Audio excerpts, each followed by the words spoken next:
Hi there, Simon Baldock here again with another episode of Tales from a Very Minor Celebrity. A look back at my life in radio and TV and the many people that I've interviewed during that time, including actors, musicians, royals, politicians and members of the public. Anyone, in fact, who had an interesting story to tell. Plus all the amazing places I've been to and the fascinating experiences I've had, and all because I was lucky enough to work in the media.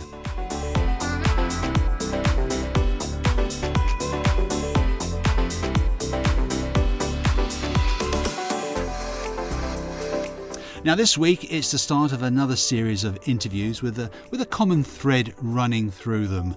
These are all musicians and singers this time that I've been lucky enough to chat to over the years.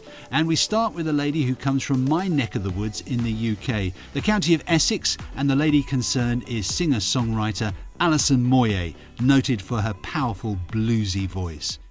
She came to prominence as one half of the duo Yazoo, but mainly worked as a solo artist. Her worldwide album sales have reached 23 million, with over 2 million singles sold.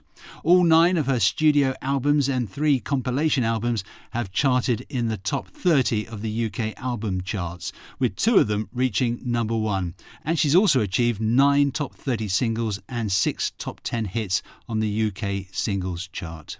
I was lucky enough to be invited to a recording studio in around 2004 and interviewed her about her new album at the time, which was called Voice.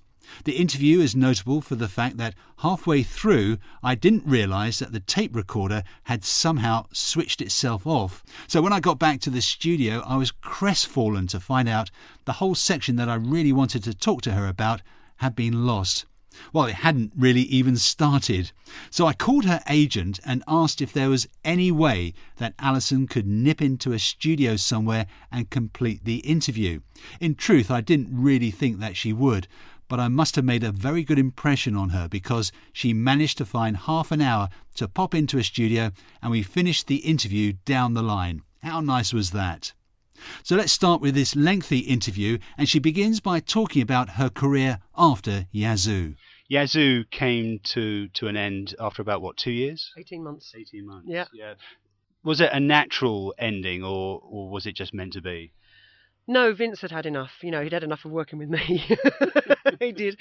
And, that's okay. And I do understand that because it's like, this was his thing. If Vince could have sung, he would have sung. But he couldn't, so he needed a singer. And it must be tough when you've made yourself famous, you've pulled somebody in and suddenly they've got an opinion, So I can understand that it was difficult for him. But he had enough and didn't want to work with me anymore. And I was gutted. I was quite gutted by it. You can imagine. Well, yeah, it's like this was my kind of... I didn't know anyone in the music industry. I hadn't kind of made connections and I didn't really quite know what to do next. I didn't want it to end. It had only just started, but I had to deal with it. So what did you do?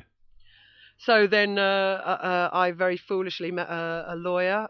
I was introduced to a lawyer who insisted that I look elsewhere for a deal, which I should never have done. I should have stayed at Mute. But because I didn't have relationships there and I didn't know anyone, there was no one to kind of pull me in, really, So I just made some stupid business moves, ended up signing to Sony and selling millions of records. Selling millions of records. It can't be bad, though, can it? It isn't bad, no. There's the good side and the bad side of it. The good side is that now I can sit here today and make whatever kind of record I want to make without worrying about the income because I don't have an expensive taste, a lifestyle, and I don't need to work, The downside of it is at a very young age, you're defined as a certain thing, and when you want to evolve, as you do when you grow up, do you know what I mean? That when you're hearing at 24, no, that's not an Alison Moyet record, that's incredibly frustrating because it's like, do I have to be who I was at 21? When I hated being 21, Life only started for me in my 30s, really. Your first solo album, was there a lot of pressure on you to, create a successful album? No, I can't say that there was really. It was just kind of expected. When I signed to Sony, I had a number 1 with Yazoo. The album was number 1 at the time. And they introduced me to some writers. And I'd never really done this process before. I mean, I'd done the process that with Vince. He'd played me a song on a guitar or I played him a song on a guitar. That was it. Never had I kind of co-written really, I'd done a couple of things with Vince, but not seriously sat down and co-written. So when they introduced me to Swain and Jolly, and I was planning to start the Alf album, it was the exciting thing for me then was just the whole process. Sitting down at a table with a couple of guys and we were jamming and we came up with these songs really quickly. So I never really thought about what the album was going to do or what it was going to mean. It was just the creative process that was interesting. The 80s were a good time for you. You had, Alf was a huge success, and you also played at Live Aid with Paul Young. Just describe what that was like. Live Aid was incredible. First of all, I'm the sort of person, you catch me in a good mood, I'll say yes. You catch me in a bad mood, I'll say no. So I got the phone call came in. There's this charity. They're doing a charity thing. There's a concert. Would you like to play at it? And I said, well, I don't have a band together at the moment. Well, Paul Young's there, and we're stable mates. You could do a couple of songs with him. I said, yeah, okay, fine. And they said it's going to be at Wembley, and I thought it was going to be Wembley Arena, And because I don't look into things deeply. I'm not one of these people that kind of researches it and knows. I don't think in terms of how it's going to sell my future records. It's a charity do. Do you fancy doing it? Yeah, I'll do it. I don't want to do any of my own records because it looks like you're flogging your own stuff on somebody else's money, which I think is a bit naff, So I'll go along there and sing a song. So I turn up, and then there's a helicopter there. And I think, why do we need a helicopter to go to the the arena, and then it took me to the stadium, which I'd never been before, and it was I had no idea the size of this thing. I hadn't read up on it, I hadn't looked up on it, nothing, And then to kind of get out of the helicopter, and standing in front of me is Roger Daltrey, and you've got Freddie Mercury, and all these people are waving and saying hi, and I'm kind of looking behind me thinking, who's just arrived, and it was the strangest thing to see the most famous people, and I don't even just mean your contemporaries. I'm talking about that generation before, when you were a punter, and to see those kind of people all mucking in together, and it was phenomenal. But I did what I always did, which was do my job, get my head down and go home again, and never socialised, which, in some ways is a real shame, because there are a lot of people inviting me to do lots of fun things. I just, at that stage of my life, I was just too reclusive and found it too difficult. But what an experience to be involved in something like that. One of the biggest concerts, ever put on. Must have been brilliant. Well, it was, but like I say, the awareness of it didn't happen till afterwards. I thought it was just going to be, like you do them all the time. You pop along and do something for charity, I didn't read up on it. Like I say, I wouldn't look at something like that to see how it was going to benefit me. It was just shocking to find out it was so big, You went to America as well, didn't you? How did that work out? Well, America's a funny one, because you need to do so much work out there. And there was a couple of times where it was kind of open for me to certainly start the ladder. But I got pregnant very early on in my career, just even before the Alf album came out. And so I had to kind of make my choices, and my choices were that I couldn't be the kind of person that would spend a year or two that you need to do in America when I got family at home, Was it difficult being a performer and a mum? Could you split your time? No, it was tough. And I imagined when I was pregnant, it's fine. You go and do TVs, you have the baby with you. Then when I'm actually I'm only on the screen for 3 minutes, someone else can hold the charge, But then you don't realise there's things like insurance. They don't have insurance to have a baby, and so you're not allowed to have the baby in the room with you. So then you have to have somebody else there. And then there's the night times, because you still got to work at the night times, And then I toured for 1 year with my son when he was about 1.5. But then he was getting to the age where he wanted to mix with other children, and you're seeing him in a hotel room every single day, and thinking, as much as I like to think, God, this is really important for him, he's with his mother. He's not with his mother, because I'm still working. He's just sitting in a hotel room on his own, with a nanny. And so, yeah, I had to decide that the kids had to come first. And I'm not saying that to be noble. It's just that the way I was brought up, children were looked after by their parents, and that's the way you do it. You kind of you want to keep on working. It's just the kind of work that you can do. So I knew that I couldn't tour extensively. I could go away for 2 weeks, maybe at a shot, and then come home again, which isn't really conducive for this kind of job. When something's got legs, you have to run with it. Otherwise, the time's gone. The minute's gone. I then had the problem of the record company wanting me to make a certain kind of record that I didn't want to make, and not letting me in the studio, and that took up years of kind of backing and forward. Then when I did finally get into the studio and made the record that I wanted to make, they didn't feel there was enough singles on it. I felt it was right as it was, because let's face it, by that stage I was well into my 30s, and trying to appeal to a 12-year-old, I don't understand why you'd want to, not knocking 12-year-olds, I was one myself, but cultures for ages, they're different. They're all different, Tell me about Essex, the album Essex. Well, Essex kind of like came about in much the same way that all the other albums came about. That you write songs, you make you choose a producer, and you get to make it. I suppose you're wondering why I called it Essex. Yeah. It was just one of those stages in my life where I really, really resented the references that were put onto Essex and all people Essex. I've I've toured England, and I can tell you I've seen a damn sight more white high heels than I've seen in Essex. Do you know what I mean? In Redcar, for example. But I just hated that. I hated the way the women were put down. That we're all supposed to be thick Tories, and I just wanted to put my name to something and say it proud. Did you get any response from people that live in Essex? No, I tell you what I did get though, which was quite funny, was I got a lot of very angry mail from some people abroad who assumed that the Essex and the postcode on the front was my address and sent me loads of mail there, which incredibly did get redirected to me, but they were always saying, "You've given us this address to write to, and now you're not responding to us." You think, "Oh dear." No. Do you go back to Essex a lot? Do you still have family there? Yeah, I have my brother who lives in Benfleet and my sister in Billericay, and my parents still in Leyden. Yeah. And Southend Football Club, you support them? I do support Southend. I used to go very, very regularly and haven't been for a few seasons, sadly. Not since my youngest was born, because that kind of we had a real problem with babysitting, because it's like a 100-mile round trip, and then the children needed various places they need dropping off. So we'd be leaving at 10 o'clock in the morning, we'd be getting home at 9 o'clock at night. It was tough. And then when my middle daughter got to the age where she needed kind of ferrying around to her Saturday clubs, again, you have to make your decision, and it's like I feel like, okay, I can't be here when I'm working, but I can put them before my leisure time. Let's bring you up to date now and talk about the album Voice. Very, very different. It is different, but then I think all of the albums have been different. It's always been about this journey, always about trying to find kind of different things to do. First of all, I was trying to find different ways of writing, and now I've got to the point where I'm trying to find different ways of using my voice as an instrument. And that's in some ways easier done on other people's songs even than your own. When you write yourself, it's very possible for you to write around your weaknesses and to just play on the kind of like the cheap tricks. For example, people always get impressed if you sing loud and a big loud long note. And personally, for me, they're very easy to do. It's the really sustained stuff that's difficult. And I wanted not to be able to fall for my cheap tricks. I wanted not to be able to hide behind anything. I wanted to have to really tackle the music as a musician and see if I could master it. There are some real classics on the album. I was listening to it this morning, and one of the tracks that I like the most, I suppose, is Cry Me a River, which I think's got a lot of meaning for you. Well, it's not so much that the song has such a lot of meaning for me, but but it does. Yeah. But that's kind of a story of my old girlfriend Kim, who I met instantly outside our council estate in Basden. We both lived on the same estate when I was 7. Ended up both going to the same senior school. And at 16, she came on holiday to visit my granddad in France, and we always used to together sing arm in arm late at night, in Basden town centre, and that's what we used to do. And we'd sing again on this beach. And then a couple of years ago, she and I went to the same beach we had when we were 16, and we're both in our 40s now with our children about us at night.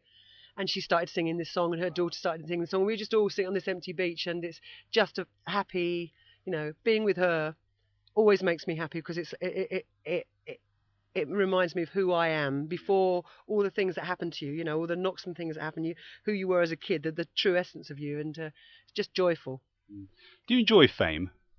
No, I was a rubbish pop star. Do you know what I mean? I was awkward with it. I assumed if anybody came up to me on the street, it was to be negative. I just didn't, I didn't handle it well, and it was wasted on me. Yeah. What about all the people, striving for fame nowadays? What advice would you give to them? I would say that fame in itself is a really, really dodgy thing to search for. If there's something that you have that is wonderful and you want a stage to put it on, fair enough, then you should strive to do that. But to want to be famous in itself, if you have nothing to back it up, it can be nasty. Do you know what I mean? It can be really nasty, and people can really resent you for it, and it can be very hollow. It's a hollow thing on its own. It's just people to point fingers at you, really. Yeah. The future. Where would you like to see yourself in sort of 10 years' time? Still recording? I don't know, because every time I've kind of done an album, just before I did this album, I thought, that's it, I've had enough now. I've really had enough, I kind of want to focus on my family, or go to college, or paint, or just do something, But, because I suppose that was one big chip on the shoulder, that I left school completely unqualified, and I was top set for everything as well, which is a bit bizarre, but there you have it. And there didn't seem to be a great pass rate in our school, and like I say, you were expected to be the factory fodder, really. So I've kind of unfinished issues there, but no, I felt like knocking it on the head. But I thought, no, because I really want to sing. I do really want to sing. So maybe one of the things I'd quite like to do, I wouldn't mind joining a choir, doing some choral work, or just local amateur singing, because I love singing with other people, you know. Where do you live nowadays? I live in Hertfordshire. Oh, right. Yeah. Yeah, it was a kind of it was a quick move, and it was my accountant at the time said, "Oh, you should go there." And I went, yeah, all right, because I'm a really terrible shopper. I am a rubbish shopper, and I don't like looking around. But it was when I was in Basden, when I first got some money and left my parents' home. I bought a house 2 miles down the road. You know, unfortunately, the milkman then started bringing people around and tell him who you are. Go on, tell him who you are. And I had this nasty habit of being naked all the time when I was indoors on my own, and then you see all these kids hanging over your fence and you go, oh, shame. So, okay, maybe it's time for me to move on now then. And the children, are they following in your musical footsteps? No, it's well, my son, my oldest son's 19 at university now. He's a computer scientist, and just, you know, nothing like me in that sense. My middle daughter wants to do musical theatre. She likes the idea of that. But she's not particularly interested in pop music, you know, and my youngest one wants to be a pig farmer. Oh, right. Yeah. And what do they think about having Alison Moyet as their mum? Well, I mean, my son's kind of used to it. They never make a big thing of it. We don't listen to my records around the house or anything like that. But when they have been little and I've been out on the street and people have come up to me, they're really like, Mum, do you know that person? Now, at this point, this is where the tape recorder packed up. And coming up is the completion of the interview, which we did down the line. And it starts by me talking about her stage debut. Now, Alison, I just want to take you back to the year 2001 when you made your stage debut in Chicago. Yeah. How did that all come about? Well, that came about when I'd recorded the Home Time album and for Sony, and they were refusing to release it or release me from my deal. And this arguing and back and forth was going for ages and ages. And it'd been more years where I'd been prevented from working. It was driving me crazy. I needed to have a job, you know. I needed to be with grown-ups and to contribute and be a part of a community. Mm. So a friend of mine told me that, because he knew how kind of withdrawn I was getting, and he said to me that there'd be this job and I'd be able to have it without auditioning. And I'm like, yeah, no, really, no, you don't have to audition. You just have to go down. They just want to say hi, you know, and it's yours. So first of all, he took me to see the show, and all the women came with their kit off, you know, and I'm thinking, oh, you are having a laugh. And then the role of the lady that comes on is kind of besuited from neck to toe, which kind of suited me fine. So okay, I understood what he was talking about, and the songs were good. So I agreed to go and meet them. And as I walked in through the stage door, they said, "Oh, hi, you're here for the audition." I went, ah! Oh no! And I had to go out there, and there was all the Americans 5 rows back looking at you, just like that, you know, like you see in the films. And I was scared, but either way, I got the job, and I kind of felt trepidatious about it, because kind of growing up in Basildon with punk rockers, musicals were not something that we aspired to, you know.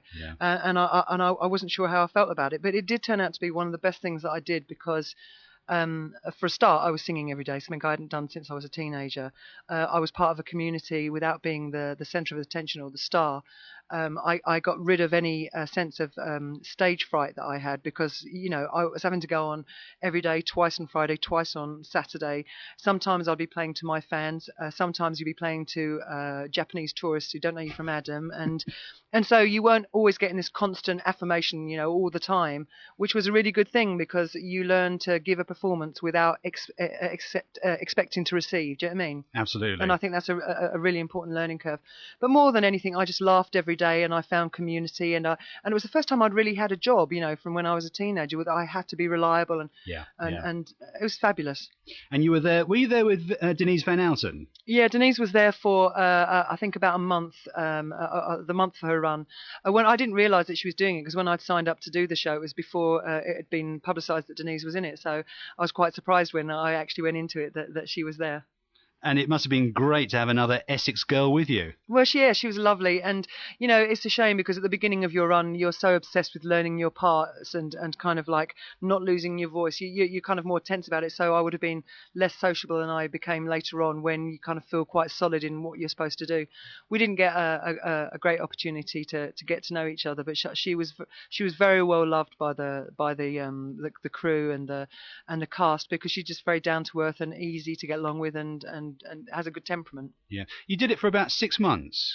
8 months. 8 months. Mm. Would you have liked to have done it longer? Was it your decision to end it? Yeah, because I'd only signed up for 3 months, and then they asked me to extend. No, I couldn't do more than that. Not because I didn't enjoy it, but because it meant I was only home on a Sunday, and I had a small child. Yeah. My little one would have only been about 5 at that time, and it's just not on to be away that much. I know that after the first day's rehearsal, she said to me, "Where are you going today, Mum?" So I'm going to workshop again.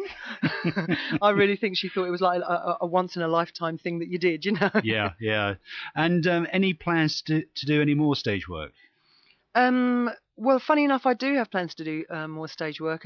Dawn French and I have a play in production that we are hoping to start working on at some point late spring of next year, and hope to take on the road. Fantastic. You and Dawn French? Me and Dawn French. That's, Two fat babes. I wasn't thinking along those lines. I bet you were. No, I wasn't. I bet you were thinking about that stage caving in, weren't you? I was not going to go down that line. I am not that brave, but believe me. Listen, just because we're fat doesn't mean we're violent. But that should be quite a twosome. Well, she's been one of my best friends for over 20 years, Right. and because of our jobs, we've had such a little opportunity to spend time together. And we just said, how fantastic for us to tour together, where we just be able to spend time together and just really enjoy it. I'm really looking forward to it. Brilliant. Thank you very much for that. As I say, I feel like a complete fool asking you that yesterday. I was in such a tiz-was yesterday. So excited about meeting you. Oh, how lovely of you. No, don't apologise to her. It's lovely. All right, mate. Listen, I'll let you go now. Fantastic. And you will not hear from me again, I promise. Oh, that's a shame. You take care. Yeah, you too. Thanks a lot. Bye-bye. Bye-bye.